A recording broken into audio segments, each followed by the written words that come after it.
अस्सलाम वालेकुम, मैं हूं शाकर और आप देख रहे हैं Shakar talks, global economy power show. Shakar के नाजरीन, हमें यह समझना होगा कि चीन और अमेरिका के ये टैरिफ वार दरअसल दो बड़ी ताकतों के दरमियान पावर शो है और असल मैदान जंग कारोबार नहीं बल्कि बालादस्ती है। पहली बात, ये माशी जंग नहीं, सिफारती महाज आरई है। अमेरिका को इस वक्त एक ऐसे दुश्मन की जरूरत है जो माशी तौर पर उसके बराबर हो, ताकि अपनी दाखिली नाकामियों, महंगाई और इंतखाबात की मुहिम में वो कौम को एक बैरूनी खतरे से जोड़ सके।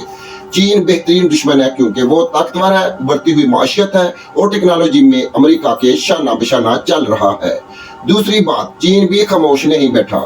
ये 84% टैरिफ सिर्फ रद्द-ए-अमल नहीं बल्कि चीन का ये ऐलान है कि हम अब सिर्फ वर्ल्ड फैक्ट्री नहीं बल्कि वर्ल्ड पॉलिसी साज भी है।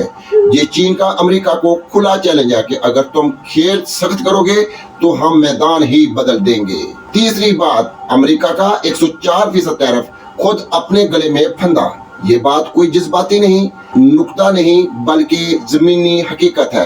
अमेरिका का टैक्स सेक्टर, ई कॉमर्स, गाड़ियां, मेडिकल इलाज सब कुछ किसी न किसी शक्ल में चीन से जुड़ा है। जब वही खाम माल, वही पुर्जे और वही चिप चीन से महंगे दामों आएंगे तो अमेरिकी कंपनियां या तो मार्केट से निकलेंगी या अपनी कीमतें इतनी बढ़ाएंगी कि सार्फ भाग जाएगा। इसका मतलब अमेरिका की अपनी मार्केट तबाह होगी। चौथी बात, यूरोप का नुकसान, भारत का वहम और पाकिस्तान का मौका।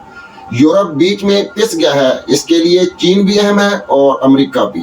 भारत ने खुद को मुतबादल के तौर पर पेश करने की कोशिश की मगर इंफ्रास्ट्रक्चर, तवानाई और लेबर लॉज इतने सख्त हैं कि वो चीन की जगह लेने के काबिल नहीं। पाकिस्तान अगर चालाकी से खेले तो चीन के साथ अपनी इंडस्ट्री को लिंक करके बहुत कुछ हासिल कर सकता है, लेकिन इसके लिए विजन चाहिए। और अफसोस कि हमारा निजाम सिर्फ IMF के बयान का तर्जमा करने में मसरूफ है।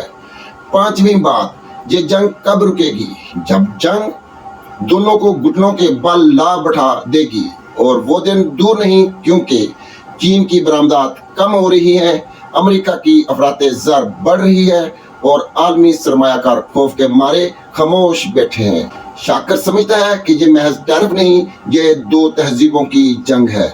एक वो जो कर्ज, डॉलर और वर्ल्ड बैंक पर चलती है और दूसरी वो जो प्रोडक्शन, इंफ्रास्ट्रक्चर और तवील मुद्दी मनसूबा बंदी पर यकीन रखती है। अगर ये जंग ऐसे ही जारी रही तो सिर्फ माशियतें नहीं बल्कि दुनिया की पॉलिसी, ताकत का तवाज़न और आलमी इत्तेहाद भी खतरे में पड़ जाएगा।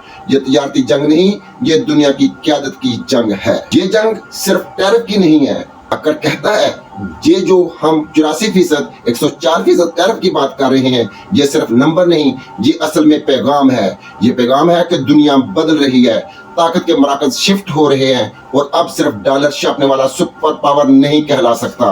ये जंग सिर्फ दो मुल्कों की नहीं, ये हर उस कौम की जंग है जो या तो किसी सुपर पावर की कॉलोनी बनने को तैयार है या फिर अपनी माशी खुद मुख्तारी के लिए सीना तान के खड़ी है। चीन ने कहा हम अब मैन्युफैक्चरिंग हब से ग्लोबल पॉलिसी प्लेयर बनेंगे और अमेरिका ने जवाब दिया तुम हो कौन? लेकिन शाकर पूछता है कि इस जंग में कोई जीतेगा या सब जलेंगे? यूरोप पहले ही जुड़ रहा है, अमेरिका महंगाई के बमर में फंसा है, चीन अंदरूनी दबाव में है और हम जैसे मुल्क सिर्फ खबरों में गुम और IMF की फाइलों में दफन। लेकिन अगर हम समझ जाएं कि असल जंग रेट्स की नहीं रूल्स की है तो हम भी फैसला कर सकते हैं कि हम दुनिया के तमाशे बनेंगे या खिलाड़ी। ये वक्त है सोचने का, ये वक्त है जागने का, क्योंकि अब सिर्फ जो दिखता है वो ही बिकता है नहीं बल्कि जो समझता है वो ही बचता है। मैं हूँ शाकर, ये था शाकर टॉक्स। फिर मिलेंगे एक नए सच, एक नए सवाल के साथ। अल्लाह हाफिज, पाकिस्तान जिंदाबाद।